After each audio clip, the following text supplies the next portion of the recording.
27 புதன்கிழமை. இன்று விநாயகர் சதுர்த்தி. மிக மிக அற்புதமான ஒரு நாளுங்க. சரிங்களா? அனைத்து விதமான நல் பலன்களை அனைத்துமே அள்ளி கொடுக்கக்கூடிய அற்புதமான ஒரு நாள். இன்னைக்கு 4 மணி வரைக்கும் தான் சதுர்த்தி திதி இருக்குங்க. ஈவினிங் 4 மணி வரைக்கும் தான் இருக்கு. அப்போ என்ன பண்ணணும்னா, காலையிலேயே நீங்க விநாயகர் வழிபாடு பண்ணுங்க. அனைத்து காரியங்களுமே தடைகள் அகலும். குடும்பத்துல ஏதாவது ஒரு சிக்கல்கள் இருந்துட்டே இருக்கு, பிரச்சனை இருந்துட்டே இருக்கு, வம்பு சண்டைகள் இருந்துட்டே இருக்கு, தொழில பெரிய லெவலில் என்னால் வர முடியல, இப்படி தடைகள் தாமதங்கள் எல்லாமே இருக்கு. திருமணம் சார்ந்த ஒரு விஷயத்துல பாக்குறாங்க, பேசுறாங்க, போறாங்க, வர்றாங்க, போறாங்க, இப்படிதான் இருக்கு. எந்த ஒரு நல்ல ஒரு சுபமான முடிவுகள் எதுவுமே இது வரைக்கும் எட்டப்படல. இப்படி ஒரு மனக்குறையோட நீங்க இருக்கீங்க இல்லையா? அப்போ இந்த விநாயகர் சதுர்த்தி நல்ல விநாயகர் பெருமான் வழிபாடு பண்ணுங்க. விநாயகர் கோவிலுக்கு போங்க, அருகம்புல் மாலை கட்டிக்கோங்க. ஓகேங்களா? அப்புறம் பார்த்தீங்கன்னா 2 வாழைப்பழமும் வெத்தலை பக்கம் வாங்கிக்கோங்க. உங்களால் முடிந்த சுண்டலோ இல்லை பின்ன கொழுக்கட்டையோ இதெல்லாமே ரெடி பண்ணி கொண்டு போங்க கோவிலுக்கு.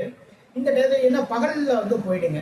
அப்போ ஏன்னா மதியம் 4 மணி வரைக்கும் தான் இருக்கு சதுர்த்தி. அப்போ இந்த விநாயகர் சதுர்த்தியை காலையிலேயே இந்த ஏற்பாடுகளை எல்லாமே பண்ணிக்கோங்க. ஒரு 10-15 மணி கூட போகலாம் கோவிலுக்கு போய் அந்த உங்களுடைய நெய்வேத்தியத்தை கோவிலில் கொடுங்க. இல்லை கோவிலில் சில பேர் நெய்வேத்தியம் பண்ண மாட்டேன்னு சொன்னாங்கன்னா அதை பற்றி கவலையே வேண்டாம்.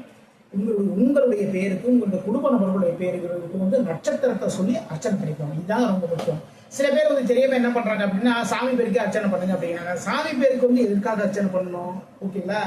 அந்த தெய்வத்திட்ட நம்ம சில விஷயங்களை கேட்க போறோம். அப்போ இந்த நாள நான் உங்களுடைய சன்னதிக்கு நான் வந்திருக்கேன் அப்படின்னு நம்முடைய குலம் கோத்திரம் சொல்லி நட்சத்திரங்கள் சொல்லி அதன் மூலமாக ஒரு அர்ச்சனை செய்யும் பொழுது நம்முடைய கோரிக்கைகள் அனைத்துமே நிறைவேறும். அதுக்கப்புறம் இந்த கொழுக்கட்டை மோதகம் எல்லாமே இருக்கு. இதுலமே வரக்கூடிய பக்தர்களுக்கு நீங்க விநியோகம் பண்ணுங்க. சுண்டல் கூட பண்ணலாங்க.